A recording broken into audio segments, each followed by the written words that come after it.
সন্টুদার সাথে অরুণদার দোকানে বসে চা খাচ্ছি।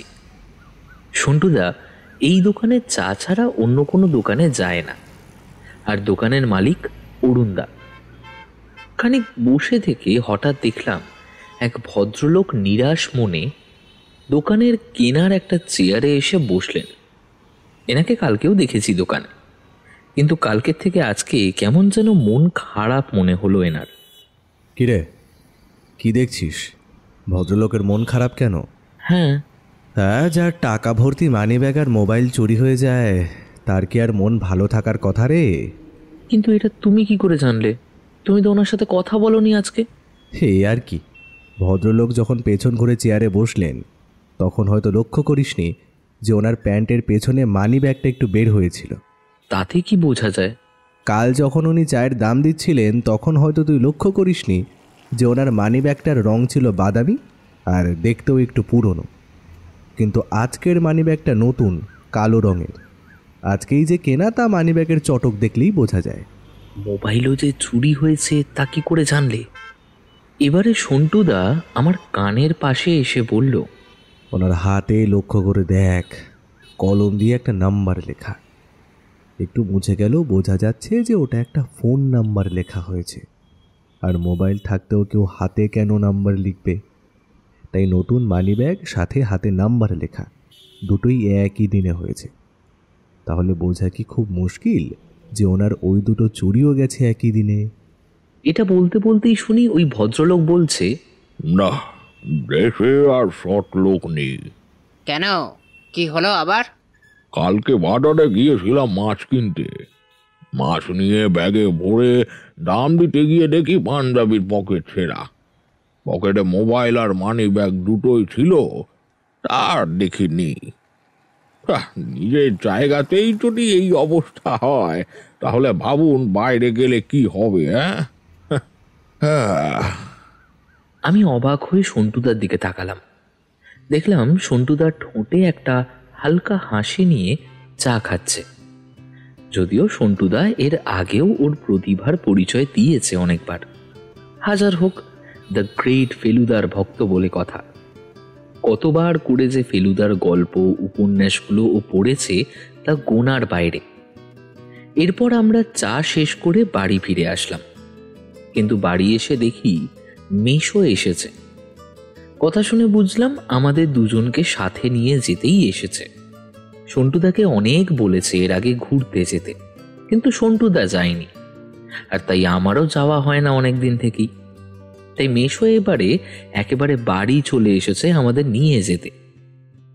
বালুরঘাটে মাসির বাড়ি। তাই সন্টুদা, আমি, মেশো আর মা এই নিয়েই কথা বলছিলাম বসে। হঠাৎ সন্টুদা মেশোকে বলল, বাইক নিয়ে অনেক ঘুরতে হচ্ছে বোধহয় আজকাল। মেশো সন্টুদার দিকে একটু তাকিয়ে বলল, হ্যাঁ রে সন্টু, ব্যবসা মোটামুটি ভালোই চলছে, তাই বিকালের পর থেকে রাত অবধি বাইক নিয়ে বেরোতে হয় অনেক জায়গায়। আসলে মেশোর বাড়িতে বিস্কিট ফ্যাক্টরি বিস্কুট থেকে এসে জমা হয়, আর সেখান থেকে ব্যবসায়ীরা এসে মাল নিয়ে যায়, আর সেগুলোর টাকা তুলতে বিকেলের দিকে মেশোর বেরোতে হয়। মেশো এবারে সন্টুদাকে জিজ্ঞেস করলো, কিন্তু তুই কি করে জানলি আমাকে বাইক নিয়ে অনেক সময় কাটাতে হয়? এই ব্যবসা তো বেশি দিন হয়নি, তুই যখন গিয়েছিলি তখন তো ছিলই না।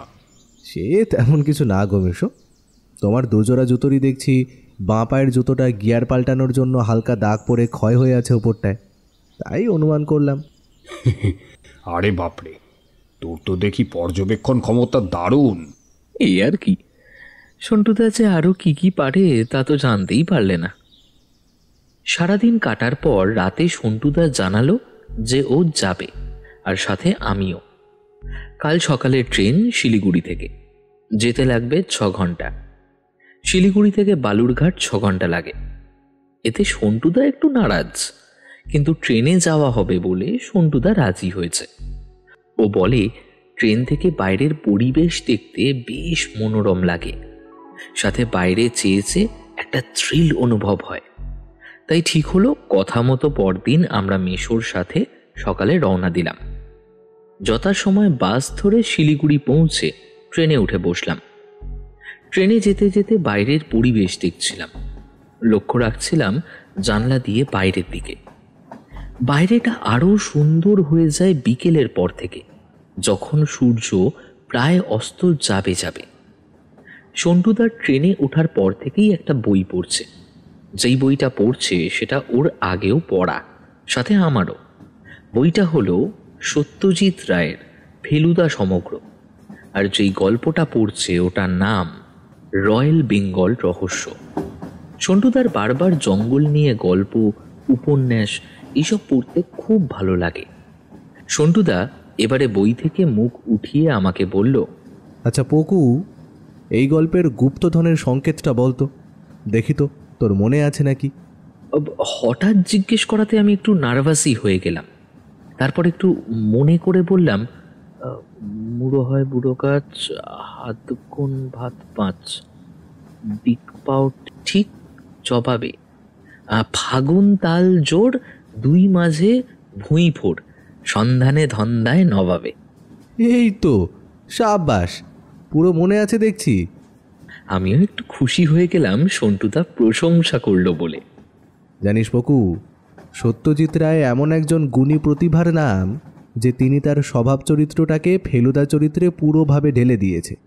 মানে উনি যখন লিখতেন তখন আসলে উনি একজন গোয়েন্দা হয়ে যেতেন। আমরা দুজনে কথা বলছি, মেশো হঠাৎই বলল যে স্টেশন চলে এসেছে, আমাদের নামতে হবে। তখন সন্ধে প্রায় হয়ে গেছে।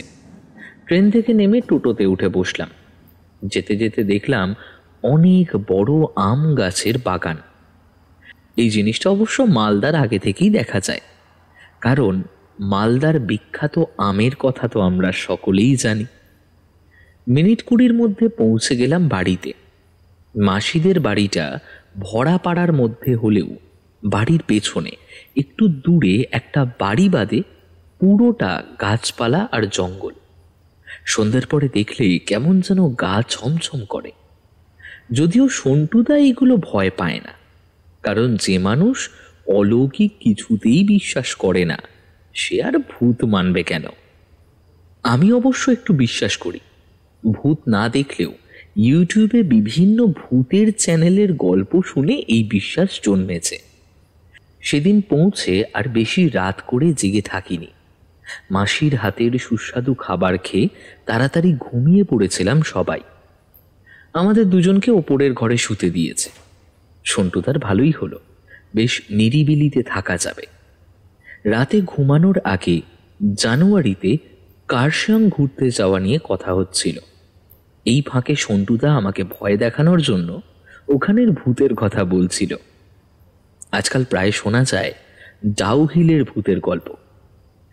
এরপর আমরা ঘুমিয়ে পড়েছিলাম, কিন্তু তখনও কে জানতো সেই ভূতের কথা এখানেই শুনতে পাব। পরদিন দুপুরে খাবার খেতে খেতে শুনলাম পেছনের বাড়িতে নাকি ভৌতিক উপদ্রব বেশ কিছুদিন থেকে। মাসি বলল রাতে নাকি ওই বাড়ির পেছনে হাঁটার শব্দ হয়, তাও নাকি অন্যরকম সেই শব্দ।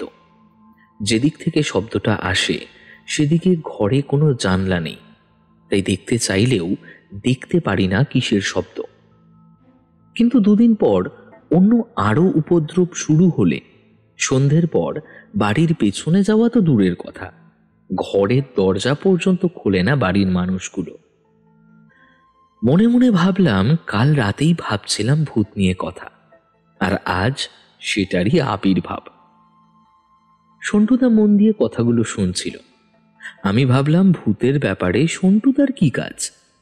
সন্টুদা হঠাৎ মাসিকে জিজ্ঞেস করলো, বাড়িটা কবে বানানো? এ তো অনেক পুরনো বাড়ি। শোনা যায় এখানে কোনো জমিদার থাকতো আগে।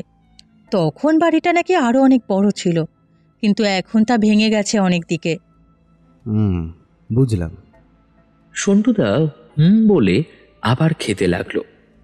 বেশ বুঝলাম, সন্টুদার ব্যাপারটা পুরো জানার ইচ্ছা হচ্ছে। আমার একটু ভয় করলেও সন্টুদা যদি যায় ওই বাড়িতে তাহলে আমারও একটু দেখার ইচ্ছে করছে বই কি। বাড়িটা দেখার যে ইচ্ছেটা এভাবে পূরণ হবে তা ভাবতেই পারিনি। মাসির কাছে শুনলাম পাশের বাড়ি থেকে নিমন্ত্রণ করে গেছে, ওনারা নাকি এ বাড়ি ছেড়ে চলে যাবেন। তাই যাবার আগে মাসিদের বাড়ির সবাইকে রাতের খাবার খাওয়াতে চায়, সাথে আমাদেরও। সন্টুদাকে দেখলাম একটুও আপত্তি করল না। বুঝলাম ও বাড়িটার সামনে গিয়ে দেখতে চায়, তাই এই সুযোগ ও ছাড়বে না। তাই ঠিক হলো আমরা সন্ধ্যায় আজ ওই বাড়িতে যাব। দুপুরটায় কেমন যেন মন খারাপ লাগছিল। ভেবেছিলাম কি সাহসের সাথে সন্তুদা কত বিপদের জায়গায় চলে যায়। শুধু মনে একটার পরে একটা প্রশ্নের উত্তর বের করার ইচ্ছে। এই মানুষগুলো আসলে জীবনটা ঠিক অন্যভাবে কাটাতে চায়।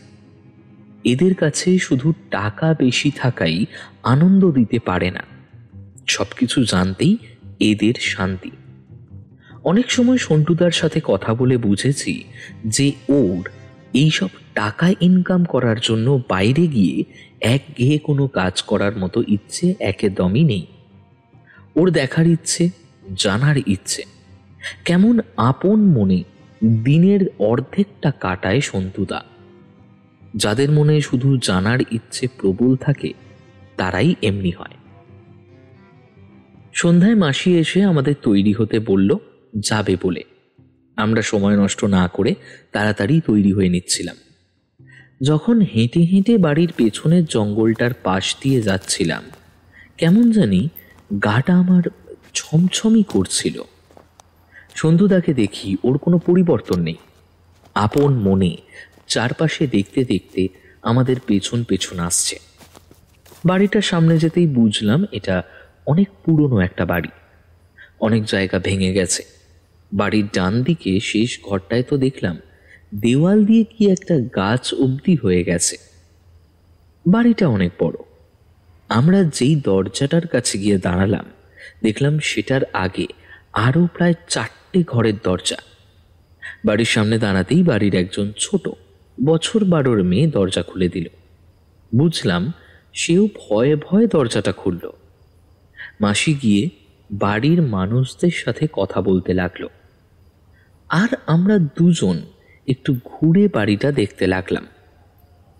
এই সময় সন্টুদা বাড়ির একদম পেছনের ঘরের দরজা পার হয়ে বাগানের দিকে যেতে শুরু করলো।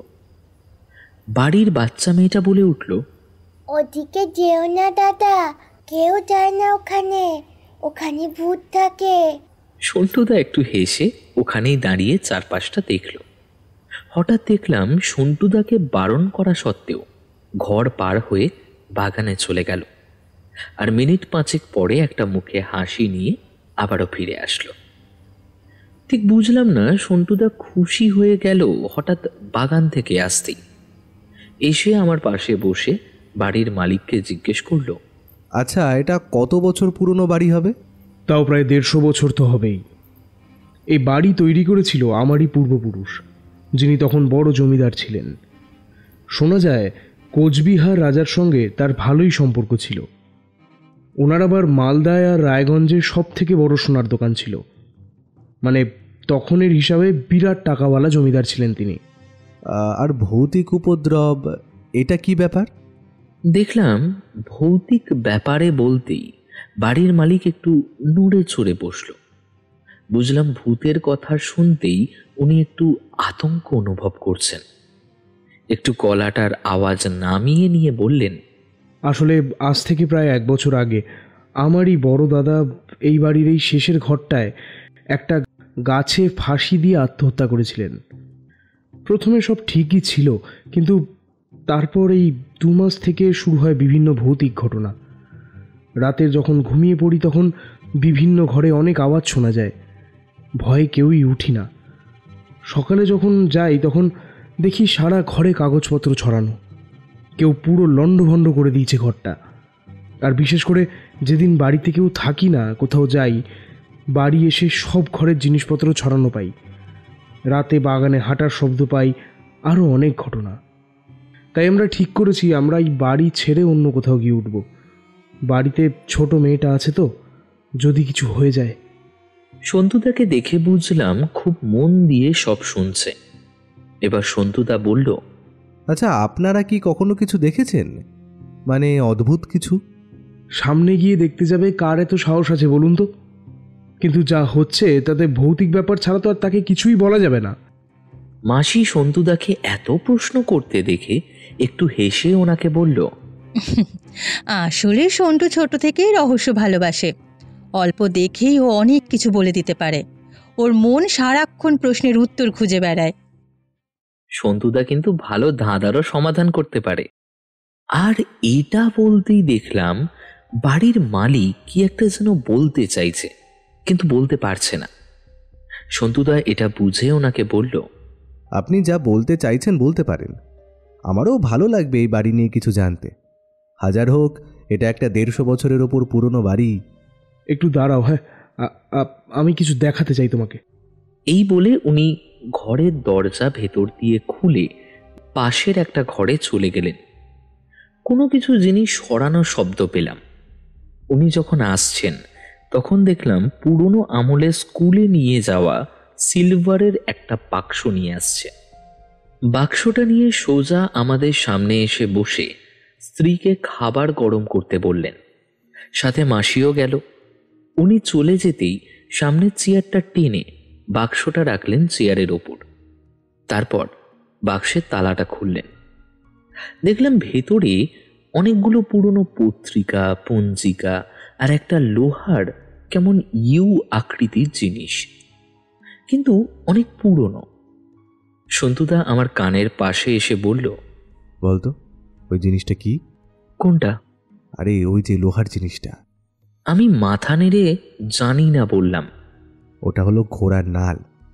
আগে অনেকে ওই বাড়ির দরজার ওপর ওগুলো লাগিয়ে রাখতো, বাড়িতে থাকা শুভ বলে। তাই? জানতামই না এটা। বাড়ির মালিককে দেখলাম সবকিছু নিচে রেখে একটা পুরনো ডায়েরি বের করলো। বেশ বোঝা গেল ডায়েরির মলাট চামড়ার তৈরি। এটা কি কোনো পূর্বপুরুষের ডায়েরি নাকি? হ্যাঁ, ঠাকুর ঘরে ঠাকুরের সিংহাসনের নিচে এটা পেয়েছিলাম। এই বলে উনি ডায়েরিটা খুলে অনেকটা খারাপ হয়ে যাওয়া পাতা উল্টে একটা পাতা বের করে সন্টুদাকে দেখতে বললেন। সন্টুদা ডায়েরিটা হাতে নিয়ে চোখ রাখল, সাথে আমিও। দেখলাম পাতার উপরে সালটা লেখা, তার নিচে কিছু কথা, আর শেষের কিছু লাইনে একটা কবিতা। সাল 1952, 17 এপ্রিল। আজ বড় বিড়ম্বনাপূর্ণ দিন কাটল। লোভ যে মানুষকে কখন অন্ধ বানিয়ে ফেলে তা বোঝা মুশকিল। প্রিয় বন্ধুও সেই লোভে মত্ত। বুঝতে পারছি চারিদিকে যেমন শত্রু বেড়েছে, আমার এই নামজাদা জমিদারি আর বেশি দিন টিকবে না। বন্ধুর হাতে মরতে হবে বোধহয়। তাই আমি আমার মূল্যবান কিছু জিনিস আমার বংশধরদের দিয়ে যাচ্ছি। জানি না তারা পাবে কিনা এই বিষ প্রদানকারী বস্তু। কোনো জ্ঞানী বুদ্ধিমান বংশধরের প্রাপ্য এটা। সুখ নামে যেই গড় তারই মাঝে মা, বিপরীতে গেলে হবে বুড়ো ঝেঝা। অনামিকা বাদে গুনে পড়ে গোটা পা, রবি এসে বসে পড়ে দেখে সোজা মা। পিপি যায় ঘরে ফিরে, সাথে আছে ধাঁ। এই ছিল ডায়েরির পাতাটা। সন্টুদাকে দেখলাম খুব মন দিয়ে লেখাগুলো পড়ছে। আমি কবিতাটার কিছুই বুঝলাম না। এবার বাড়ির মালিক জিজ্ঞেস করলো সন্টুদাকে, আচ্ছা ভাই, এটা দেখে কি মনে হয় যে আমার পূর্বপুরুষ কিছু রেখে গেছে? কিন্তু বিষ প্রদানকারী জিনিস, সেটা সেটা তো বুঝলাম না ঠিক। সাথে এও তো লেখা নেই যে কোথায় আছে সেটা। আমি সারা ঠাকুর ঘর খুঁজে দেখেছি, কিন্তু কোথাও পাইনি। আপনারা বাড়ি ছেড়ে কোন জায়গায় থাকবেন? হঠাৎ সন্তুদার এই প্রশ্ন শুনে আমি একটু অবাক হলাম। তারপর উনি বললেন, এই মালদাতেই উঠব, গ্রামের বাড়ি আছে, সেখানে গিয়েই থাকবো। আমি কি এই ডায়েরিটা কিছুদিনের জন্য রাখতে পারি? আমি নিজে গিয়ে দিয়ে আসবো আপনার বাড়িতে। আর এর মধ্যে যদি কোনো ধনসম্পদ থেকে থাকে তাহলে আমি সেটা যথাসাধ্য খোঁজার চেষ্টা করব। হ্যাঁ, রাখতে পারো, রাখতে পারো। এমনিও আমি এর মানে কিছুই বুঝি না। দেখো যদি কিছু খুঁজে পাও। অবস্থা তো আর আগের মতো নেই। সত্যি যদি কিছু সম্পত্তি পাই খুবই উপকার হবে। সন্টুদা আশ্বাস দিল।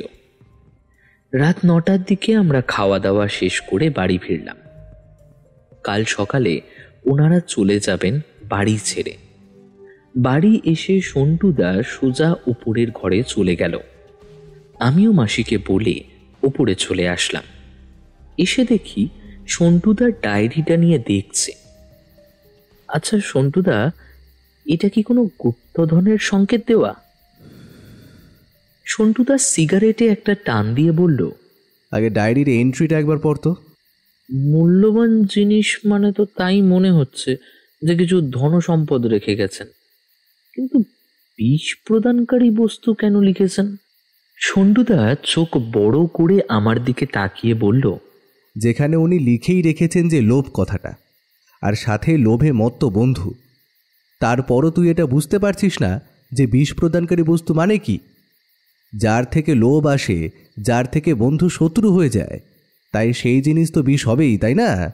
হ্যাঁ তো, বুঝতে পারিনি তো।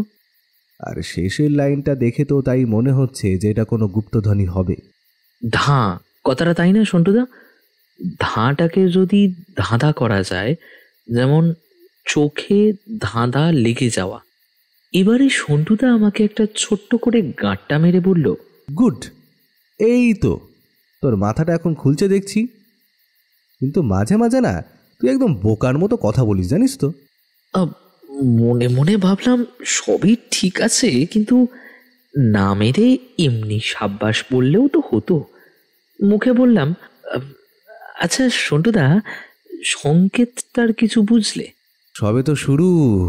এটা যদি গুপ্তধনের সংকেত হয় তাহলে তো আমি এটা উদ্ধার করেই ছাড়ব, আর যে এটার প্রাপ্য তাকে সেই জিনিস ফিরিয়ে দেব।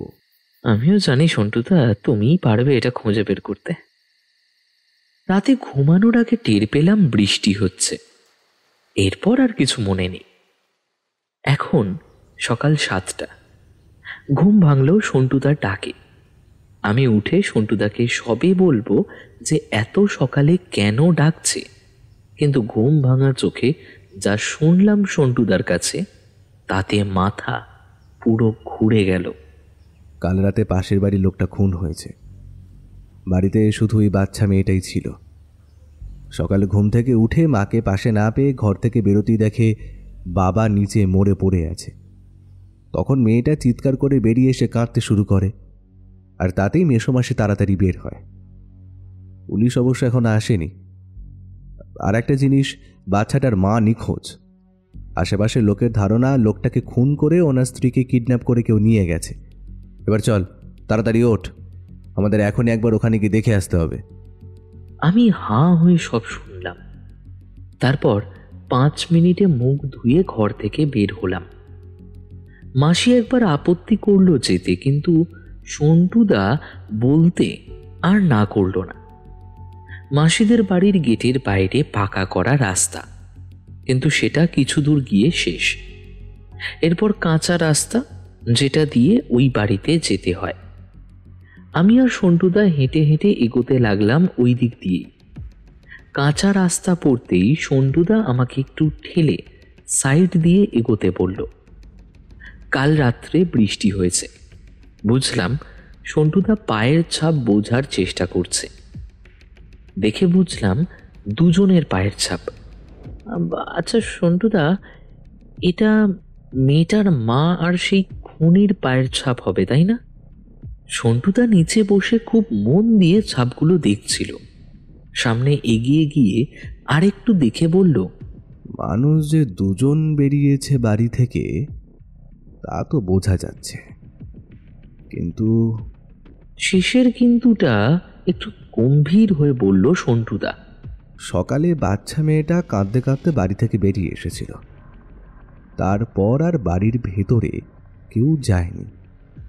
সবাই মেয়েটার কাছেই শুনেছে আর পুলিশ আসার অপেক্ষা করছে। কিন্তু চল, আমাদের পুলিশ আসার আগে একবার ঘরটা দেখে আসা যাক। আর কিছু না বলে সন্টুদা বাড়ির দরজায় পৌঁছালো। পেছনে আমি দেখলাম দরজা খোলাই আছে। ভেতরে ঢুকেই দেখলাম যে ভেতরের মোটামুটি সব ঠিকঠাক। একটু সামনে গিয়ে একটা রুমের দরজার বাইরে দেখলাম লোকটা পড়ে আছে নিচে। মাথা দিয়ে রক্ত বের হয়ে পড়ছে। সন্টুদা ভালো করে লোকটার পাশে বসে দেখতে লাগলো। মাথায় ভারী কিছু দিয়ে একবারের বেশি আঘাত করেছে। যেটা দিয়ে আঘাত হয়েছে সেটা পাশেই পড়ে আছে, একটা খুব ভারী টর্চ। এটা বলতেই দেখলাম সন্টুদা নিচে পড়ে থাকা আরেকটা জিনিসের দিকে তাকিয়ে রয়েছে। একটা দড়ি পড়ে আছে দেখলাম লোকটার পাশেই। এখানে দড়ি কেন? এরপর যেই রুমের বাইরে লোকটা পড়ে আছে সেই রুমটায় সন্টুদা ঢুকলো। আমিও পেছনে পেছনে গেলাম। দেখলাম ভেতরে কাগজপত্র ছড়ানো, ওপরে অনেক কিছু নিচে নামানো। মনে পড়ল এটা হলো সেই ঘরটা যেটা থেকে আগের দিন লোকটা ওই বাক্সটা এনেছিল। সন্টুদা আমার দিকে একবার তাকিয়ে বাইরে এসে চারপাশ ভালো করে দেখল। এরপর গিয়ে ঢুকলো বাঁ পাশের একটা ঘরে। বুঝলাম এটাই শোবার ঘর। বিছানায় চাদর অগোছালো, বিছানায় 3টে বালিশ। বুঝলাম এখানে ওরা 3 জন কাল রাতেও ঘুমিয়েছিল। সন্টুদা কিছুক্ষণ ঘরের ভেতরটা দেখে বেরিয়ে আসলো। তারপর বাইরের সবকিছু একটু মন দিয়ে দেখল। কি যেন একটা ভাবনা সন্টুদার মাথায় এসেছে দেখে মনে হলো। তারপর আবার গিয়ে শোবার ঘরে ঢুকলো, সোজা আলমারিটা খুলল। ভাবনার ভাব এবার আরো বেশি সন্টুদার মুখে। চল যাওয়া যাক, আমার দেখা হয়ে গেছে। বেশ বুঝতে পারছিলাম এখন সন্টুদার মাথায় অনেক কিছু চলছে। আমরা বাইরে বেরোতেই দেখলাম পুলিশ আসছে। আমাদের বাড়ি থেকে বেরোতে দেখে দাঁড়ালেন 2 জন কনস্টেবল আর সাথে একজন অফিসার। আমাদের দুজনের দিকে তাকিয়ে ভারী গলায় অফিসার বললেন, ভেতরে কি করছিলেন আপনারা? জানেন না এটা ক্রাইম সিন, প্রবেশ করা বারণ এখানে। কাল আমরাই শেষবার বাড়ির মালিকের সাথে কথা বলেছিলাম রাতের বেলা। চিন্তা করবেন না, আমরা ঘরের ভেতরের কিছুই ছুঁইনি। অফিসার একবার গম্ভীর চোখে সন্টুদার দিকে তাকিয়ে এগিয়ে গেল বাড়িটার দিকে। আমরা এসে মাসিদের বাড়ির বাইরে দাঁড়িয়ে রইলাম। মিনিট 10 পর মৃত ব্যক্তিকে নিয়ে বের হলো ওনারা। মৃতদেহটিকে গাড়িতে উঠিয়ে দিয়ে অফিসার আমাদের দিকে আসলেন। বাচ্চা মেয়েটা কোথায়? ওর কাছে একটু বয়ান নেওয়ার দরকার আছে। এই তো আমাদের ঘরেই আছে, আসুন ভেতরে আসুন। সবাই মিলে আমরা ঘরের ভেতরে গিয়ে বসলাম। মাসি বাচ্চা মেয়েটাকে নিয়ে এসে একসাথে বসল। সামনে পুলিশ অফিসার বসে, আমরা 2 জন সাইডে দাঁড়িয়ে। এবারে অফিসারটি মেয়েটাকে জিজ্ঞেস করলো, তোমার নাম কি? মেয়েটি উত্তর দিল না। আবার জিজ্ঞেস করলেন, কিন্তু মেয়েটি মাথা নিচু করে চুপ হয়ে রইল। সন্টুদা এবারে সামনে গিয়ে হাঁটু গেড়ে বাচ্চা মেয়েটাকে বলল, তুমি পুলিশ কাকুকে সব বলো যা যা জানতে চাইছে, তাহলে ওরা তোমার মাকে খুঁজে এনে দেবে। মায়ের কথা বলতেই মেয়েটি মুখ তুলে তাকালো। সন্টুদা এবারে অফিসারকে বলল, আপনি জিজ্ঞেস করতে পারেন এখন। কি নাম তোমার? মেয়েটি কাঁদো কাঁদো গলায় উত্তর দিল, শ্রেয়া। তুমি জানো কাল রাতে তোমার বাড়িতে কি হয়েছে? মেয়েটি একটু ভেবে সেভাবেই বলল, আমি তো ঘুমিয়ে পড়েছিলাম। সকালে যখন ঘুম থেকে উঠি দেখি মা বাবা কেউ নেই। ঘর থেকে বের হয়ে দেখি বাবা নিচে পড়ে আছে, আর অনেক রক্ত নিচে, অনেক। এই বলে শ্রেয়া কাঁদতে লাগলো। অফিসার আরও কিছু বলবে সেই সময় সন্টুদা বলল, আর মনে হয় কিছু জিজ্ঞেস করে লাভ নেই, সকালে টের পেয়েছে যখন। সন্টুদার কথা শুনে অফিসার একটু কঠিন চোখে ওর দিকে তাকালো। মাসি বলল, সন্টু আমার বোনের ছেলে, ওরা 2 দিন হলো এসেছে। আসলে ও রহস্য দেখলেই সেটা খুঁটিয়ে দেখে। তাই নাকি সন্টুবাবু? তো বলো কি বুঝলে বিষয়টা? রহস্য তো শুরু কেবল, তবে আমার একটা অনুমান আছে, কিন্তু আর কিছু যুক্তি দরকার সেটায়। ঠিক আছে, কিছু জানলে আমি আপনাকে ঠিকই জানাবো। সন্টুদার কথায় অফিসার একটু হেসে আসি বলে বেরিয়ে গেল। আমার কিন্তু ভালো লাগলো না শেষের হাসিটা, অনেকটা ব্যঙ্গ করে হাসলো বলে মনে হলো। আমি সন্টুদার দিকে তাকাতেই বুঝলাম ও সেটা বুঝেছে, কিন্তু তা নিয়ে ওর কোনো মাথা ব্যথা নেই। আর আমি এটাও জানি রহস্যভেদ সন্টুদাই আগে করবে। পুলিশ চলে যাওয়ার পর আমি আবার ওপরের ঘরে চলে আসলাম। বাচ্চা মেয়েটি এখন মাসির কাছেই আছে। মেয়েটির কাছের আত্মীয়দের খবর দেওয়া হয়েছে, আসলেই নিয়ে যাবে। ঘরে এসে সবটা ভেবে কেমন যেন মন খারাপ লাগছিল। মানুষটার সাথে একদিন কথা বলেও ওনাকে খুব ভালো লেগেছিল আমার। খুব সহজ সরল মনের মানুষ বলেই মনে হয়েছিল। কথার মধ্যেও একটা সরলতা সবসময় পেয়েছিলাম। এটা ভাবছিলাম, হঠাৎ সন্টুদা ঘরে ঢুকলো। এসে চুপ করে বিছানায় এসে বসে পড়ল। বুঝলাম সন্টুদারও মনটা খারাপ হয়ে আছে। আমি পাশে গিয়ে বসলাম। সন্টুদা ওপরের দিকে কিছুক্ষণ তাকিয়ে থেকে আপন মনেই বলতে লাগলো, একটা মানুষ কত আশা স্বপ্ন নিয়ে বেঁচে থাকে তার পাশের মানুষগুলোকে নিয়ে। কাল যখন ওনার বাড়িতে গিয়েছিলাম, আসার সময় ওনার চোখে একটা আশা দেখেছিলাম। উনি ভেবেছিলেন যদি তার পূর্বপুরুষ কোনো ধনসম্পদ রেখে গিয়ে থাকেন, তাহলে ওটা দিয়ে স্ত্রী আর ছোট মেয়েকে নিয়ে সুখে শান্তিতে থাকবেন। কিন্তু তখনও জানতেন না তার ভাগ্যে কি আছে। আচ্ছা জানিস পকু, রাবণের 10টা মাথা কেন? সেটা তো জানি না। ওই 10টা মাথা থেকে আমাদের জীবনের 10টা গুরুত্বপূর্ণ জিনিসকে বোঝানো হয়েছে। সেগুলো কি জানিস? কাম, ক্রোধ, লোভ, আবেগ, অসার, ঈর্ষা, ইচ্ছে, অহংকার, হৃদয় আর বুদ্ধি। আর ওই 10 মাথার গুণ আমাদের সবার মধ্যেই থাকে। কখনো কোনো কিছু বেশি হয়ে গেলেই আমরা পাল্টে যাই। রাবণকেও মরতে হয়েছিল কিন্তু এই অহংকারের জন্যই। তাই আমরা যতক্ষণ এই জিনিসগুলোকে নিজের আয়ত্তে রাখতে পারি ততক্ষণ আমরা মানুষ থাকি। কিন্তু যখনই এগুলো আয়ত্তের সীমা পার হয়ে যায় তখনই অন্য কিছু হয়ে যায়। কি দোষ করেছিল লোকটা? কিছুই না, তবুও মরতে হলো তাকে। মনটা বড় উদাস লাগছে রে বকু। বাস্তব কতটা নির্মম, কতটা নির্দয়, যার ফল পেল এই সরল সাদাসিধে মানুষটা। কিন্তু যাক, এবার আমি প্রতিজ্ঞা করেই নিয়েছি, যারা দোষী তারা সাজা পাবে। আর থাকলোই ধনসম্পদ, ওটাও আমি বের করে ঠিক জায়গায় পৌঁছে দেব। সন্টুদার কথা শুনতে শুনতে খুব খারাপ লাগছিল লোকটার জন্য। কত আশা নিয়ে এসেছিল, কত ভালোবাসত তার স্ত্রী আর মেয়েকে। কিন্তু সন্টুদা যখন বলছে তখন ও ঠিক বের করবে। কিন্তু এটা বুঝলাম না শুধু যে সন্টুদা হঠাৎ রাবণের 10টা মাথার প্রসঙ্গ কেন তুলল। জানি এখন জিজ্ঞেস করলেও আর কিছু বলবে না, তাই আর কিছু বললাম না। দুপুরে খাওয়া দাওয়া সেরে সন্টুদা বলল, একটু ঘুমিয়ে নে, বিকেলে বাজারে যাব, আর রাতেও কিন্তু জাগতে হতে পারে। আমি মনে মনে ভাবলাম, ও কি রাতে ওখানে যাবার প্ল্যান করছে নাকি, কি জানি। আমি এটা ওটা ভাবতে ভাবতে ঘুমিয়ে পড়লাম। বিকেলে উঠে আমরা বাজারে গেলাম। সন্টুদাকে দেখলাম একটা দোকানে ঢুকে ভারী ভালো দেখে একটা টর্চ নিল। আমি কিছু নিলাম না, সাথে মাসি কিছু বাজার আনতে বলেছিল, ওগুলো নিয়ে বাড়ি চলে আসলাম। এসে হাত পা ধুয়ে ওপরে গিয়ে বসলাম। মাসি চা দিয়ে গেল। চা খেতে খেতে সন্টুদা বলল, গুপ্তধনের সংকেতটা একটু বের করতো। এই সংকেতের মানেটা একটু বের করা যাক। সুখ নামে যেই গড়, তারই মাঝে মা।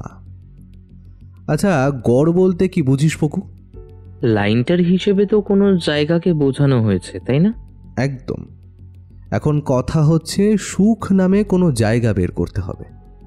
আর সেটা এতটাও দূরের কিন্তু হবে না, মোটামুটি একটা দূরত্ব হবে, যাতে ঠিক সময় সেটা নিয়ে আসা যায়। সুখগড়, সুখপুর, সুখগঞ্জ, এমন জায়গার নাম তো আশেপাশে শুনিনি। না রে, এইভাবে ভাবলে হবে না। যিনি লিখেছেন সংকেতটা অনেক ভেবেই লিখেছেন। একটু অন্যভাবে ভাবতে হবে। সুখ নামে গড় বলে বিড়বিড় করে পড়তে থাকলো। সুখ নামে গড়, সুখ নামে গড়। তারপর হঠাৎ আমার দিকে তাকিয়ে বলল, আচ্ছা, শান্তিতে থাকলে সেটাকেও তো সুখে থাকা বলে, তাই না রে পকু? তাহলে ধর, সুখ নামে যেই গড়, সেখানে সুখ কথাটা পাল্টে দিলে দাঁড়ায় শান্তি, আর এর সাথে গড় জুড়ে দিলে হয় শান্তিগড়। আর শান্তিগড় হলো এখান থেকে 35-40 কিলোমিটার দূরের একটা জায়গা, অনেকটা এলাকা নিয়ে ঘন জঙ্গল, যেখানে তো অনেকে পিকনিক করতে যায়। আমিও গিয়েছিলাম অনেক ছোটোবেলায় যখন এসেছিলাম। এটাই হবে, হতেই হবে। গুপ্তধন লুকোনোর জন্য একদম উপযুক্ত জায়গা ওটা। তাহলে তো আমরা জায়গাটা পেয়ে গেলাম। এখন শুধু বাকি সেই জায়গায় গিয়ে কোথা থেকে কোন জায়গায় গেলে গুপ্তধন পাওয়া যাবে। একদম তাই, কিন্তু তার আগে এখানেও কিছু কাজ আছে, ওটা আগে জরুরি। এগুলো নিয়ে কথা বলতে বলতে কখন যে রাত্রির 11টা বেজে গেছে তা টের পাইনি। মাসি খেতে ডাকলে নিচে গিয়ে খাওয়া শেষ করে তাড়াতাড়ি চলে আসলাম। এসে বিছানায় শুয়ে গান শুনছি। যদি চাস এখন একটু ঘুমোতে পারিস, রাতে উঠতে হতে পারে। আমার মন বলছে রাতে আমাদের জাগতে হতে পারে। কেন, কি করবে? সময় হোক, ঠিক জানবি। কৌতূহলী হয়ে আমিও গান শুনতে শুনতে কখন ঘুমিয়ে পড়লাম। রাত কটা বাজে তা জানি না। ঘুম ভাঙল, দেখলাম সন্টুদা আমাকে হাত দিয়ে ঠেলা দিয়ে ডাকছে। উঠে বসতেই মৃদু স্বরে বলল, আমরা এখন বাগানের দিকে যাব। কেউ এসেছে মনে হয় ওখানে। যদি ভূত হয়? ভূতের খেয়ে দিয়ে কোনো কাজ নেই, তাই না? ঘরের ভেতরে গিয়ে কাগজপত্র ছিটিয়ে ফেলতে আসে। আমি আর কিছু বললাম না। গায়ে একটা জামা চাপিয়ে যতটা পারি পা টিপে টিপে সন্তুদার পেছন পেছন নিচে নামলাম। কোনো শব্দ না করে গেট খুলে বাইরে বের হলাম। সন্টুদা মোবাইলটা বের করে ব্রাইটনেস একদম কমিয়ে কাকে যেন একটা মেসেজ পাঠালো। আমরা ধীরে ধীরে দেওয়ালের গা ঘেঁষে বাড়িটার দিকে এগোতে থাকলাম। বাড়ির দরজার সামনে গিয়ে বুঝলাম ওটা চাপানো শুধু। সন্টুদা একদম শব্দ না করে দরজাটা খুলে ভেতরে ঢুকলো। আমিও ঢুকলাম পেছনে। ঘরে যেতেই পাশেই ঘর থেকে শব্দ পেলাম জিনিসপত্র নামানোর, কাগজপত্র ছুঁড়ে ছুঁড়ে ফেলার। এবারে সন্টুদা বলল আজকে কেনা ভারী টর্চটা বের করে দিতে। আমি দিলাম। টর্চটা নিয়ে আমাকে পাশে থেকে একটা হাতে মোটা লাঠি ধরিয়ে দিয়ে সেখানেই দাঁড়াতে বলল। আমি মাথা নাড়ালাম। তারপর দেখলাম সন্টুদা টর্চ হাতে উল্টো করে নেভানো অবস্থায় ধরে পাশের ঘরের দিকে এগোতে লাগলো। আমার তো ভয় পা কাঁপছিল। সন্টুদা কি করতে চাইছে? আমি পা টিপে টিপে একটু করে এগোলাম। সন্টুদাকে দেখলাম যেই ঘরে শব্দটা হচ্ছে ওইটারই দরজার পাশে গিয়ে দাঁড়ালো। তারপর একটু মাথাটা বাড়িয়ে ভেতরের দিকে দেখে দরজার পাল্লাটা এক ঝটকায় খুলে ভেতরে চলে গেল। যেতেই শুনলাম একটা শব্দ, সাথে ব্যথায় কোঁকিয়ে ওঠা একটা মানুষের আর্তনাদ। আমিও সাহস করে এগিয়ে যাচ্ছি। হঠাৎ দেখলাম আমাকে পার করে সন্টুদার বয়সী একজন ছেলে ওই ঘরে ঢুকলো। আমিও ছুটে দরজার সামনে গেলাম। গিয়ে দেখলাম টর্চ হাতে জ্বালিয়ে দাঁড়িয়ে আছে নতুন এইমাত্র আসা ছেলেটা, আর সন্টুদা মুখ ঢাকা নিচে পড়ে থাকা একটা লোকের পাশে দাঁড়িয়ে। বুঝলাম ব্যথার আর্তনাদটা পড়ে থাকা ওই লোকটারই। সন্টুদা টর্চ নিয়ে ওর মাথায় মেরেছে, তাই অজ্ঞান হয়ে পড়ে আছে। আমার হাতে টর্চ দিয়ে ওরা দুজনে মিলে লোকটাকে টেনে বাইরে নিয়ে আসলো। নতুন ছেলেটা কাকে যেন ফোন করলো। আমি তো কিছুই বুঝতে পারছি না এগুলো কি হচ্ছে। ভাবতে ভাবতে শুনলাম রাস্তার উপর একটা গাড়ি এসে থেমেছে। তার কিছু মুহূর্ত পরে দেখলাম 4 জন পুলিশ এসে ঘরে ঢুকলো। পুলিশ এসে সন্টুদাকে আর নতুন ছেলেটাকে গুড ওয়ার্ক বলে অজ্ঞান হয়ে পড়ে থাকা ছেলেটাকে নিয়ে চলে গেল। ফিরে আসার সময় দেখলাম এত কিছুর মধ্যে মেশো মাসি উঠে দাঁড়িয়ে আছে বাড়ির সামনে। সন্টুদাকে দেখে জিজ্ঞাসু চোখে তাকালো। সন্টুদা হাসি মুখে মাসিকে বলল, ঘরে গিয়ে সব বলছি। এখন রাত্রির 2:30। আমি, মাসি, মেশো, সন্টুদা আর নতুন ওই ছেলেটা ঘরে গিয়ে বসলাম। মাসি বলে উঠল, এত রাতে ওই বাড়িতে কি করছিলি? হ্যাঁ, আমরা সন্ধ্যার পরে কেউ যাই না ওদিকে। কিছু যদি হয়ে যেত তাহলে কি হতো বলতো? বলছি সব বলছি। তার আগে এর সাথে পরিচয় করিয়ে দিই। এ হলো ঋষিকেশ, রায়গঞ্জে বাড়ি। আমি আজকে একে আসতে বলেছিলাম। এখান থেকে পাশে কোনো একটা হোটেলে ছিল। আমি যখন ব্যাংকে কাজ করতাম তখন ঋষিকেশ আমার সহকর্মী ছিল আর একজন ভালো বন্ধু। আচ্ছা, এ তো হলো এর পরিচয়। এখন আসল কথায় আসি। আমি এখানে আসার পরেই যখন শুনলাম এখানে নাকি ভূতের উপদ্রব, তখন আমি সেরকম কিছু ভাবিনি। কিন্তু তারপর যখন জানলাম যেটা অনেক পুরনো বাড়ি, তাও আবার 150 বছরের ওপর হবে, আর ভূতের উপদ্রব 2 মাস থেকে, তাই গিয়ে দেখে আসার ইচ্ছে জাগলো আমার মনে। আর সেই ইচ্ছে পূরণও হলো নিমন্ত্রণ খেতে গিয়ে। ওই বাড়িতে গিয়েই আমি বাগানে গিয়েছিলাম দেখতে, আর তখনই চোখে পড়ে বাগানের এক কোণায় রাখা একটা জুতোর দিকে। এমনি সাধারণ জুতো, কিন্তু তার নিচে কিছু জিনিস ভালো করে আঠা দিয়ে লাগানো, আর যার জন্য ওই জুতো পরে হাঁটলে একটু অন্যরকম শব্দই আসবে। সাথে শুনলাম বাগানে ভয়ে কেউ যখন যায় না, তখনই বুঝলাম কোনো মানুষ ইচ্ছে করে এগুলো করছে, কিন্তু বুঝে পাচ্ছিলাম না কেন করছে। কিন্তু সেটারও উত্তর পেলাম যখন বাড়ির মালিক বললেন যে উনি একটা ডায়েরি পেয়েছেন, আর তাতে কিছু সম্পদের উল্লেখ করা আছে তার অনুমান। আমার অনেকগুলো প্রশ্নের উত্তর তখনই বের হয়ে গেল। আর তার মধ্যে ওনারা সকালে উঠে দেখতেন ঘরে কাগজপত্র ছড়ানো।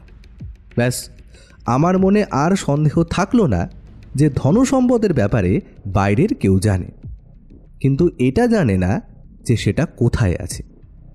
কিন্তু কোনো কিছুতে যে পূর্বপুরুষের রাখা ধনসম্পদের কিছু লেখা আছে সেটাই শুধু জানতে পেরেছিল। আচ্ছা, এ তো হলো, কিন্তু তুমি কি করে জানলে আজকে রাতেই আসবে? সন্টুদা হাত ঘড়িতে সময় দেখতে দেখতে বলল, কাল রাতে যখন খুন হলো তখন তো ওরা পালিয়ে গেলই, কিন্তু আশেপাশে ওদের হাত করা লোক তো আছেই। আর 2 দিন পর ওই বাড়ি পুরোভাবে সিল করে দেবে পুলিশ, আর পাহারাও রাখবে। এটা ওদের কানে নিশ্চয়ই পৌঁছে গিয়েছিল। তাই আমি জানতাম আজ না হয় কালকে ওরা আসবেই আবার শেষ চেষ্টা করতে। আর তাই ঋষিকেশকে আজকে ঘর থেকে বেরিয়েই মেসেজ করে আসতে বলে দিয়েছিলাম। এতক্ষণ মাসি আর মেশো সব কথা হাঁ করে শুনছিল। ওরা নিজেরাই জানে না পাশে থেকে এত কিছু, আর সন্টুদা 2 দিন হলো এসেই এত কিছু বের করে ফেলল। এরপর মাসি আমাদের শুয়ে পড়তে বলে নিচে চলে গেল। আমরা 3 জন শুয়ে পড়লাম। ক্লান্ত লাগছিল খুব, আর হবে নাই বা কেন, যা হলো এই অর্ধেক রাতে উঠে। আমি তো এটা ভাবছিলাম, যদি 1 জনের বেশি মানুষ থাকতো ওই বাড়িতে আর সন্টুদাকে যদি আহত করে দিত, তাহলে ভেবেই কেমন লাগছে। তাহলে শেষমেশ ভূতের রহস্য তো বের হলো, অপরাধীও বের হলো। এবার তাহলে বাকি শুধুমাত্র সেই গুপ্তধন উদ্ধার আর সেই খুনিদের খোঁজা। ঋষিকেশদাকে আমার খুব ভালো লেগেছে। খুব ভদ্র আর খুব মজা করতে ভালোবাসে। কথাবার্তায় বুঝেছি সেও সন্টুদার ফ্যান। সন্টুদার কিছু সাহায্যে আসতে পেরে সে খুব খুশি। তাকে যেমনটা শক্ত সামর্থ্য দেখায়, মন থেকে পুরোই আলাদা। কথাও বলে অনেক মজার মজার, কিন্তু রাতে তাকে একটা অন্য রূপেই লাগছিল। রাতে আর দেরি না করে আমরা শুয়ে পড়লাম। সকালে ঋষিকেশদা, আমি আর সন্টুদা মিলে এক জায়গায় গিয়েছিলাম একেবারে দুপুরের খাওয়া দাওয়া শেষ করে আসবো বলে। সন্টুদা চায় ওকে একটা ট্রিট দিতে, তাই আমি গিয়ে একটু এদিক ওদিক ঘুরলাম। তারপরে একটা ভালো রেস্টুরেন্টে গিয়ে ঢুকলাম। অর্ডার করা হলো সন্টুদার ফেভারিট বিরিয়ানি, সাথে আমারও, আর ঋষিকেশদা পোলাও। খেতে খেতে ঋষিকেশদা বলল আমাদের বাড়ির ওইখানে নাকি আরো অনেক বন্ধু আছে ওর, কাজের সূত্রে পরিচয়। কমাস আগেই একজন আবার মারাও গেছে। ওরা নাকি 4 বন্ধু মিলে বার্থডে সেলিব্রেশন করছিল রাস্তা বরাবর একটা ব্রিজের ধারে, কিন্তু একটা ট্রাক এসে নাকি ধাক্কা মারে, একজন মারা যায় আরও বলল, সন্টু, তুই তো জানিস যে আমি লিখতে ভালোবাসি। ওটা নিয়ে আমি একটা গল্প লিখেছিলাম, জানিস? যা যা হয়েছিল ঠিক ওইভাবেই, গল্পের রূপ দিয়ে। আমার দিকে তাকিয়ে বলল, গল্পের নামটা কি দিয়েছিলাম জানো? The number 31। পড়ে দেখো একবার। কথা বলতে বলতে হঠাৎ মাসি ফোন করে বলল বাড়ি আসতে তাড়াতাড়ি। তাই আমি আর সন্টুদা ফিরে এলাম বাড়িতে, আর ঋষিকেশদা নিজের বাড়ি চলে গেল। এসে শুনলাম মাসির শরীর খারাপ, তাই ওরা 3 দিনের জন্য কলকাতায় যাবে, আমাদের এখানেই থাকতে বলছে। যদিও আমি জানি সন্টুদা এমনিই থাকতো এখানে, কারণ কাজ তো এখনো বাকি, সেই গুপ্তধনের সংকেতের অর্থ বের করে সেটা উদ্ধার করা। পরদিন সকালে মাসি আর মেশো রওনা দিল কলকাতা যাবার জন্য। বাড়িতে এখন শুধুমাত্র আমরা দুজন আর মেশোর মা। আমরাও গিয়েছিলাম বাস স্টপ পর্যন্ত। ওরা গাড়িতে ওঠার পরেই গাড়ি ছেড়ে দিলে আমরাও বেরিয়ে পড়লাম। আমরা দুজন মেশোর বাইক নিয়ে এসেছিলাম। তারপরে বাইকের সামনে যেতেই দেখলাম বাইকের সামনের দিকে একটা কাগজ রাখা। সন্টুদা কাগজটা খুলতেই আমরা দুজনে দেখলাম সেখানে লেখা আছে, ভালো চাও তো ফিরে যাও এই জায়গা ছেড়ে। মিথ্যে কথা বলবো না, আমার একটু ভয়ই লাগলো। সন্টুদা এদিক ওদিক দেখতে লাগলো, কিন্তু কিভাবে আর বুঝবে কে রাখলো এটা। আমরা মাত্র 10 মিনিট হয়েছে বাইক এখানে রেখেছি। সন্টুদা বলল, আমাদের পেছনেও তাহলে লোক লাগিয়েছে। ওরা বুঝতে পেরেছে আমি থাকলে ওদের বেশ সমস্যা হবে। এখন তাহলে কি করবে সন্টুদা? ফিরে যাবে এখান থেকে? সন্টুদা অন্যদিকে তাকিয়ে বলল, তোর কি মনে হয় আমি পালিয়ে যাওয়ার মতন মানুষ? ওরা ঠিক এটাও বুঝেছে যে আমি ওই গুপ্তধনও ঠিক বের করব। তাই যতক্ষণ গুপ্তধন না পাচ্ছি ততক্ষণ ওরা সামনে আসবে না, এটা আমার বিশ্বাস। তাই যা করার আমাদের খুব তাড়াতাড়ি করতে হবে। আমরা সোজা চলে আসলাম বাড়িতে। ঘরে ঢুকে সন্টুদা সংকেতটা আবার বের করলো। একটা কাগজে লেখতো প্রথম 2 লাইন। আমি একটা খাতা খুলে লিখলাম, সুখ যার গড় তারই মাঝে মা, বিপরীতে গেলে হবে বুড়ো যে ঝাঁ।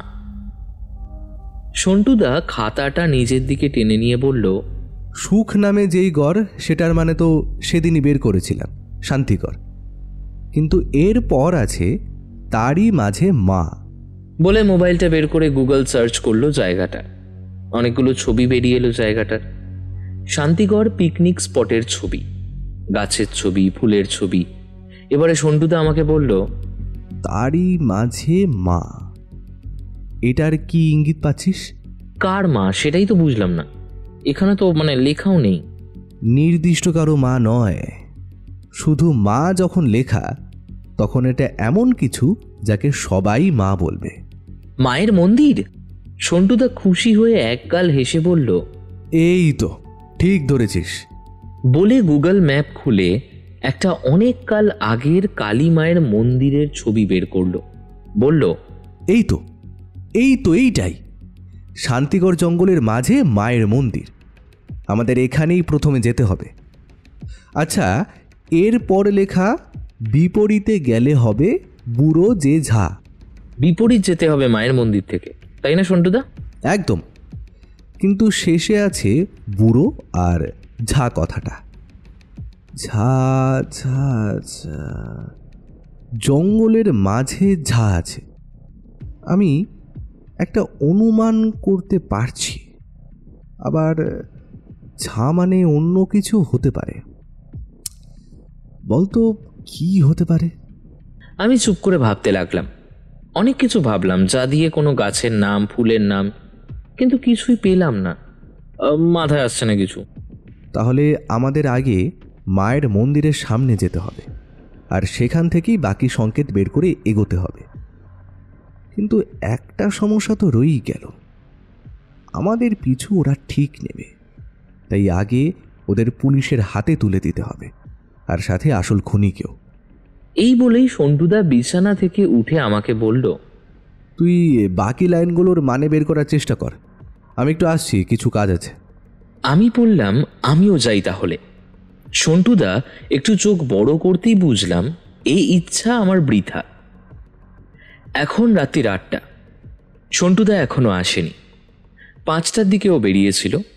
মনে মনে একটু ভয় করতে লাগলো। যদি পিছু নিয়ে সন্টুদার ক্ষতি করতে চায়। এই ভাবতে ভাবতে দেখি সন্টুদা এসে হাজির। এসেই দেখি লম্বা একটা হাসি মুখে আমার দিকে তাকিয়ে বলল, সব ব্যবস্থা করে এলাম বুঝলি, ওই পিছু নেওয়া লোকগুলোকে পুলিশের হাতে তুলে দেওয়ার জন্য। কিন্তু ও কি, সন্টুদার প্যান্টে জামার হাতে মাটি লেগে কেন? আমি জিজ্ঞেস করলাম, এই মাটি লেগে কেন এত? কাল জানবি, কাল তোকে নিয়েই বেরোবো, কিন্তু কাল যাওয়ার সময় গাড়িতে একটুও কথা কিন্তু বলা চলবে না এইসব বিষয় নিয়ে। আমি চুপ হয়ে থাকলাম। মনে মনে অবশ্য ভাবতে লাগলাম, সন্টুদা এমন কোথায় গেল যে ফিরতে রাত হলো, সাথে আবার জামা প্যান্টে মাটি লেগে। সে যাক, জিজ্ঞেস করেও এখন লাভ নেই, কাল দেখা যাবে। পরদিন সকাল 10টায় সন্টুদার কথা মতো রেডি হয়ে নিলাম। একটা টোটো করে আমরা রওনা দিলাম। গিয়ে নামলাম লোকাল বাস স্ট্যান্ডে। আমাকে যখন কালকেই বলে দিয়েছিল যে কোনো কথা বলা চলবে না, তাই আমি চুপটি করে রইলাম। 15 মিনিট অপেক্ষা করে আমরা একটা ভিড় বাসে গিয়ে উঠলাম। বাস ছেড়ে দিল।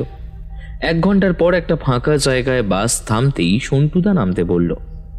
বাস থেকে নেমে আমরা রাস্তা দিয়ে একটু সামনে এগিয়ে গিয়ে বাঁদিকে গাছগাছালির ভেতরের একটা রাস্তায় ঢুকে পড়লাম। আমি সন্টুদার দিকে একবার তাকালাম। সন্টুদাও বুঝলো আমার ভয় করছে। আস্তে করে বলল, একটু খেয়াল রাখিস তো, পেছনে কারো আসার শব্দ বা দেখতে পাস নাকি। শোন, ভয় পাস না। আমি ধীরে ধীরে এগোতে এগোতে চারপাশ দেখার ভান করে একটু পেছনে তাকালাম। কেউ নেই, কিন্তু মনে হলো কে বা কি যেন আমাকে দেখে গাছগাছালির মাঝে সরে পড়ল। আমি বললাম এটা সন্টুদাকে। দেখলাম সন্টুদা এটা শুনে একটু যেন খুশি হলো, মৃদু হাসির ভাব মুখে। কিন্তু আমার কিন্তু বেশ ভয় করছিল, কি জানি কি হবে, আর কোথায় বা এলাম এই জনশূন্য জায়গায়। এটা নিশ্চয়ই সেই শান্তিগড় না, তাহলে সন্টুদা এখানে আসলো কেন? এই ভাবছিলাম, হঠাৎ সন্টুদা দাঁড়িয়ে পড়ল। তারপর সেই রাস্তা ছেড়ে গাছগাছালির মাঝে গিয়ে ঢুকলো। সাথে আমিও গেলাম। কিছুই তো বুঝতে পারছি না।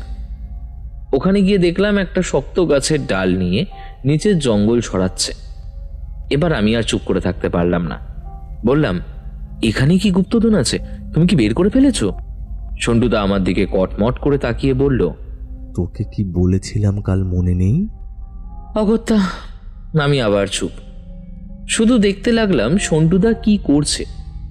একটা সময় দেখলাম ছোট ছোট গাছের জঙ্গল পরিষ্কার করে একটা জায়গা মাটিতে ওটা দিয়ে খুঁড়তে শুরু করলো। 5 মিনিট গর্ত করার পর দেখলাম সন্টুদা মাটির নিচ থেকে টেনে সেই বাড়ির দেখা একই রকম সিলভারের বাক্স বের করে আনলো। আমি তো অবাক, এটা কোত্থেকে আসলো? কিছু একটা বলতে যাব, হঠাৎ দেখি পেছনে জঙ্গলের ভেতর থেকে 3 জন লোক বেরিয়ে হাতে ছুরি নিয়ে আমাদের ঠিক পেছনে এসে দাঁড়িয়েছে। সন্টুদার দিকে তাকালাম, কিন্তু না, সন্টুদা যেন আরো বেশি খুশি হয়েছে এই ব্যাপারে। আস্তে করে আমরা দুজনে ঘুরে দাঁড়ালাম। সন্টুদার হাতে বাক্স।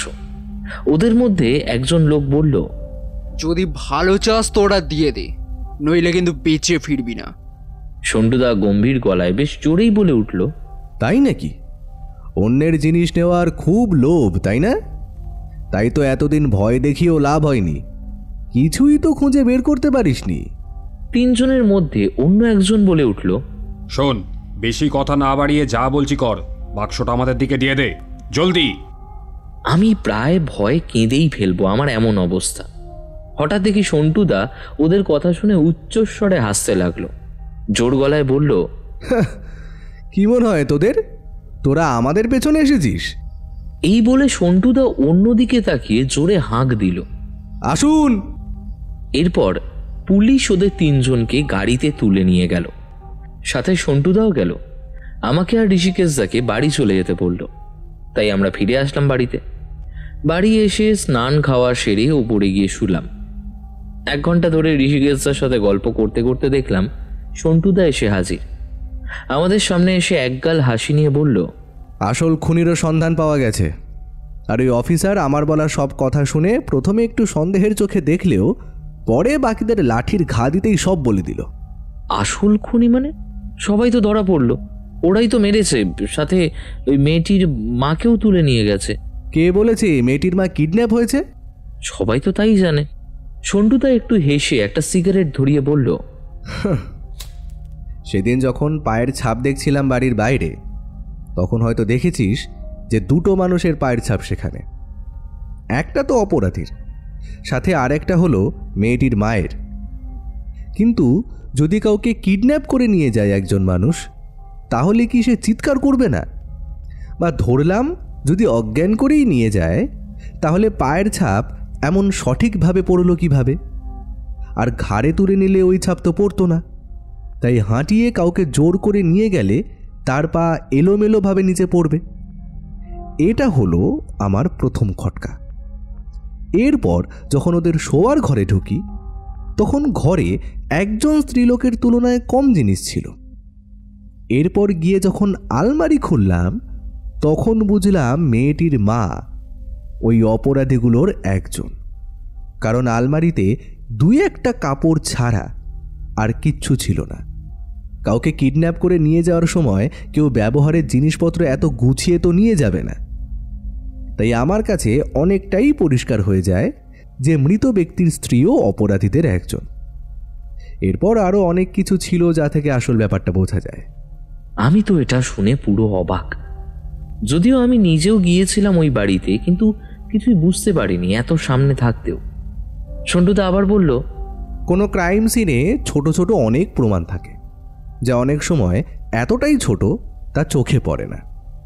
কিন্তু ওনার স্ত্রীর ঠিকানা পাওয়া গেছে ওই বাকি লোকগুলোর কাছে, তাই সব অপরাধী এখন জেলে। সব শুনে আমিও একটু যেন শান্তি পেলাম। সন্টুদা আরও বলল, কাল আমি ইচ্ছে করেই তোকে বাড়িতে রেখে বিকেলের দিকে বাড়ি থেকে বেরিয়েছিলাম।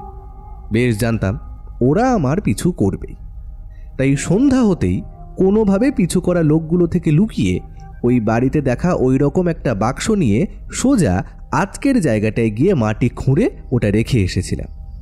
তাই কাল আমার গায়ে জামায় মাটি লেগেছিল। আর তারপর আজকে পুলিশকে খবর দিয়ে আগের থেকেই ওখানে লুকিয়ে থাকতে বলে এসেছিলাম।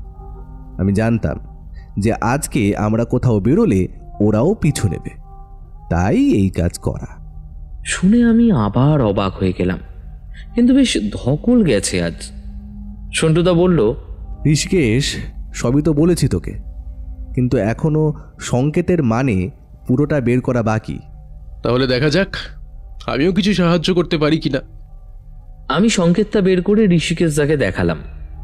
সংকেতটা দেখে ঋষিকেশদা প্রথমে একটু মাথা চুলকে, তারপর একটু বোকার মতো হেসে পড়ল, এটা সন্টুর জন্যই থাক, ও আমার দ্বারা হবে না।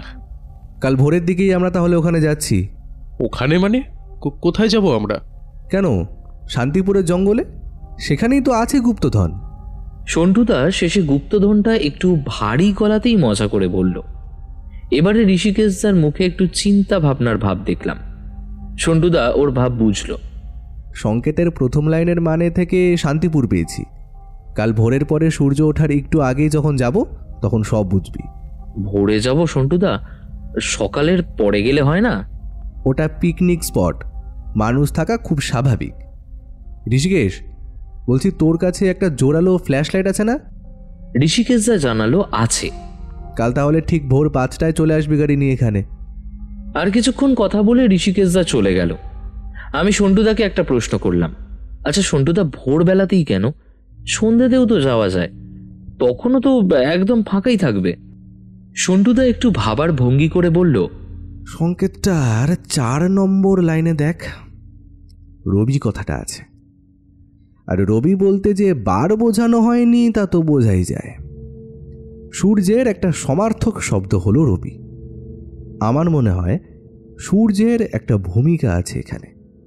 তাই আমাদের এমন সময়ে যেতে হবে যখন কেউ থাকবে না, আবার সূর্যের আলোও থাকবে। আর সকাল 8টার আগে মনে হয় না সেখানে কেউ যাবে বলে। সন্টুদার কথা শেষ হতেই আমি একবার তাড়াতাড়ি সংকেতটা বের করে লাইনটা দেখে নিলাম। রাতে ঘুমানোর আগে দেখলাম সন্টুদার মোবাইলে একটা ফোন এসেছে। কথা শুনে বুঝলাম ফোন করেছেন আমাদের লোকাল থানার বড়বাবু। ফোন রেখে সন্টুদা বলল, সেই চায়ের দোকানের মালিক অরুণদার ছেলে 2 দিন থেকে নিখোঁজ। সেই সূত্রেই অরিন্দমবাবু জিজ্ঞাসাবাদ করতে গিয়েছিল আমাদের ওখানে, তাই ফোন করে জানতে চাইলেও আমি কবে ফিরছি। একটা রহস্য সমাধান না হওয়ার আগেই আরেকটা এসে হাজির। হ্যাঁ, তাই তো দেখছি। যাক, এখানের কাজ শেষ করে ফিরে গিয়ে দেখা যাবে কি ব্যাপার। চল ঘুমো। এরপর আমরা ঘুমিয়ে পড়েছিলাম। ভোর 4:30। সন্টুদা ডাকছে। বুঝলাম আমাদের এখন রেডি হতে হবে।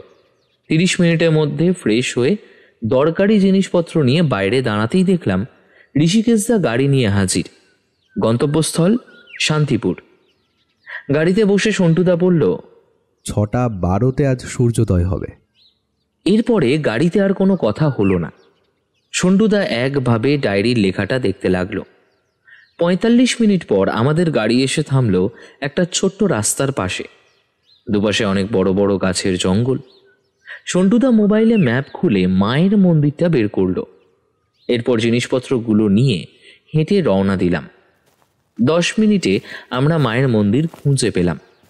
ঋষিকেশদার হাতে একটা জোরালো টর্চ, আর সাথে সন্টুদার হাতেও। সূর্যোদয় হতে আরও 15 মিনিট মতো দেরি আছে।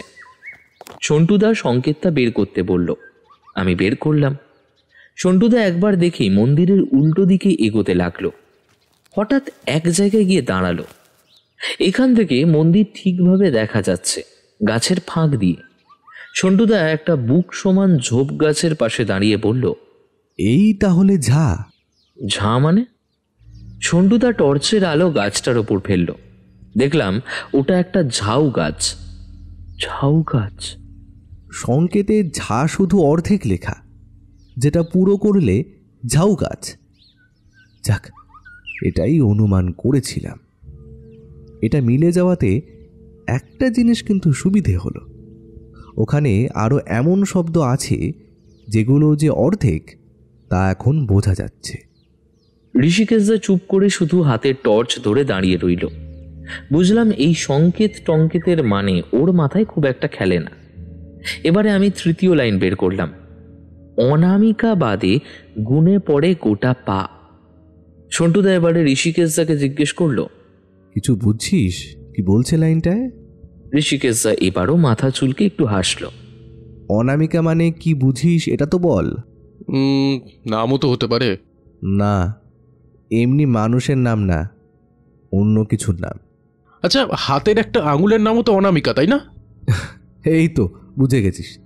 যাক, আর বোধহয় পকুকে অ্যাসিস্ট্যান্ট হিসেবে লাগবে না আমার। বুঝলাম সন্টুদা একটু মজা করলো। এবারে আমাকে বলল, অনামিকা বাদে গুনে পড়ে গোটা পা। তাহলে এখানে বলছে হাতের অনামিকা বাদে যটা আঙুল থাকে সেটা গুনে তত পা এগোতে হবে। তাহলে এবার বলতো কত পা এগোতে হবে? একটা আঙুল যদি কমে যায় তাহলে তো 4টে থাকে, তাহলে 4 পা এগোতে হবে। সন্টুদা মাথায় একটা গাঁটটা মেরে বলল, আমাদের কটা হাত? 2টো। তাহলে 2টো হাতেরই অনামিকা আঙুল বাদ যাবে। তাহলে কটা হলো? 8টা। 8 পা এগোতে হবে। কিন্তু প্রশ্ন হলো কোন দিকে? আচ্ছা, এর পরের লাইনটা কি আছে? রবি এসে বসে পড়ে দেখে সোজা মা। রবি এসে বসে পড়ে দেখে সোজা মা। তাহলে আমাদের আরও কিছু মিনিট অপেক্ষা করতে হবে। তাহলেই হয়তো আগের লাইনে লেখা 8 পা কোন দিকে যেতে হবে সেটা বোঝা যাবে। আমরা অপেক্ষা করতে লাগলাম মশার কামড় খেতে খেতে।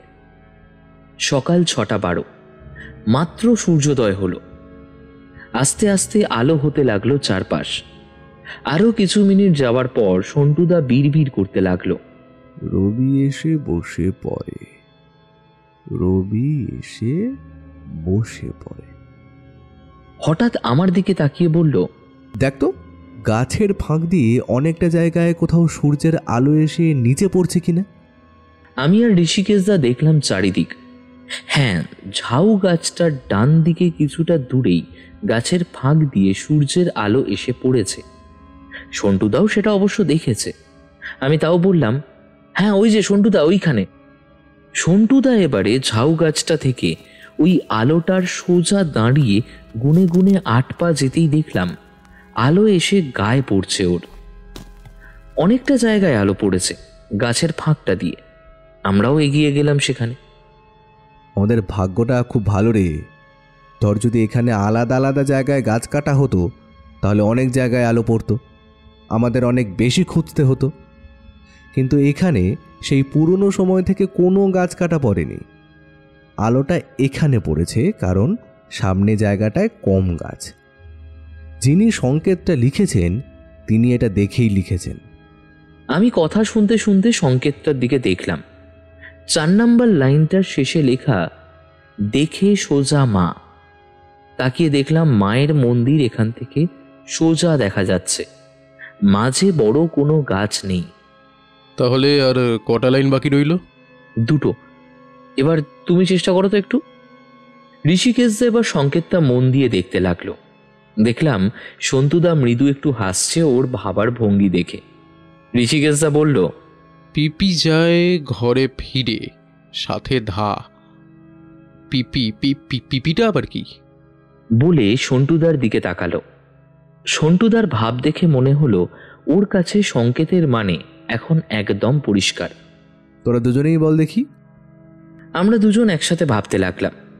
একসময় দেখলাম সন্টুদা আরেকটু ডান দিকে এগিয়ে গেল, সেখানেও সূর্যের আলো পড়েছে, সেটারই শেষ সীমানায় দাঁড়িয়েছে।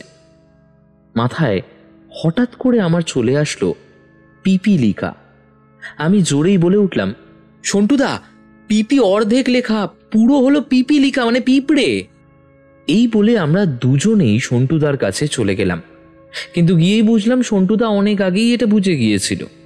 ঠিক যেখানটায় আমরা দাঁড়িয়ে তার পাশেই ছোট্ট গাছের মাঝে একটা জায়গায় মাটি দিয়ে উঁচু হয়ে আছে, কিন্তু সেটা বেশি বড় না, বড় জোর 1 হাত হবে। দেখলাম তারই মধ্যে অনেকগুলো ছোট ছোট গর্ত। বুঝলাম এটা পিঁপড়ের গর্ত। এবারে সন্টুদা বলল, তাহলে এখন আমাদের পিঁপড়ের সাথে ওদের ঘরে যেতে হবে, তাই খোদাই করা যাক। বলে সন্টুদা মাটি খোঁড়ার জন্য যেটা এনেছিল সেটা নিতে গেল, কিন্তু ঋষিকেশদা বলল, আমি করছি, দাঁড়া। সংকেত তো আর বুঝতে পারলাম না, এইটাই করি বরং। হ্যাঁ, কি বলিস? এই বলে পিঁপড়ের বাড়ি ভাঙতে শুরু করলো। সাথে আমি আর সন্টুদা আশেপাশে ছোট ছোট গাছগুলো তুলতে লাগলাম। ঋষিকেশদা উঁচু হয়ে থাকা সমস্ত মাটি সরিয়ে এবারে নিচে খোঁড়া শুরু করলো। এখন বাজে 6:50। এই মুহূর্তেই ঋষিকেশদার হাতের খোঁড়ার জিনিসখানা গিয়ে মাটির নিচে কিছুতে লেগে একটা টং করে শব্দ হলো। সন্টুদা বলল, এই তো আমাদের ধাঁ পেয়ে গেলাম দেখছি। ধাঁ মানে? সন্টুদা নিচের দিকে তাকিয়েই বলল, ধাঁ পুরো করলে হয় ধাঁধা, চোখে ধাঁধা লাগার সময় এসে গেছে। এই বলে সন্টুদা এবার নিজেই খুঁড়তে শুরু করলো। একটু এদিক ওদিকের মাটি সরাতেই চোখে পড়ল জিনিসটা, পিতলের রঙের একটা বাক্সের মুখ। চারিপাশে মাটি সরিয়ে এবার সন্টুদা সেটা ওপরে তুলতে লাগলো। সূর্যের আলোতে চারপাশ এখন একদম পরিষ্কার। বাক্সের ঢাকনাতে কোনো তালা নেই। সন্টুদা আস্তে করে ঢাকনা খুলতেই চোখে সত্যি ধাঁধা লেগে গেল। সূর্যের আলো পড়ে ভেতরের জিনিসগুলো কেমন জল জল করে উঠল। দেখলাম সোনার অনেকগুলো গলার হার, তার মধ্যে আবার কি কি পাথর লাগানো। আরও দেখলাম আংটি, কানের দুল সব নিয়ে বাক্স ভরে আছে। আমি আর ঋষিকেশদা হাঁ হয়ে তাকিয়ে রইলাম সেগুলোর দিকে। সন্টুদার মুখে হাসি, বলল, যাক, গুপ্তধন উদ্ধার সফল হলো। তাহলে এবার এগুলোকে তার গন্তব্যস্থলে পাঠানোর ব্যবস্থা করতে হবে। কি বলিস ঋষিকেশ? এই বলে একটা স্বস্তির হাসি হাসল। মনে হলো সেই হাসি জায়গাটা খুশিতে ভরিয়ে দিল। আজ আমরা বাড়ি যাচ্ছি। মাসিরা কাল ফিরে এসেছে। গুপ্তধন উদ্ধারের 4 দিন হলো। বাড়ির মালিক যিনি মারা গেছেন তার ছোট মেয়েটি এখন তার নিজের মাসির কাছে থাকে। উকিল দিয়ে সমস্ত সম্পত্তির একটা ব্যবস্থা করেছে সন্টুদা। মেয়েটির যতদিন 21 বছর না হবে ততদিন ওর সমস্ত খরচ বাবদ একটা নির্দিষ্ট অঙ্কের টাকা সে পাবে। সেই মাসির কাছেই দেওয়া হবে সেই টাকাটা। সন্টুদা কথা বলে বুঝেছে মেয়েটির মাসি ওকে খুব ভালোবাসে, যত্নের অভাব হবে না। এরপর যখন 21 বছর হয়ে যাবে তখন বাকি সমস্ত সম্পদ মেয়েটি পাবে। এরপর সে ওটা নিয়ে কি করবে সেটা তার ইচ্ছে। এই হলো গুপ্তধনের কথা। কিন্তু মেয়েটার মাসি সন্টুদাকে এত কিছু করার জন্য পারিশ্রমিক বাবদ কিছু টাকা দিতে চাইলে সন্টুদা নেয়নি। বলেছিল, এটা উদ্ধার করা আর যারা ওর বাবাকে মেরেছে তাদের শাস্তি দেওয়াটাই আমার পুরস্কার। তাও জোর করাতে শেষে সন্টুদা সেই ডায়েরিটা চেয়ে নিয়েছে। আসার সময় ঋষিকেশদার মন বড্ড খারাপ হয়েছিল।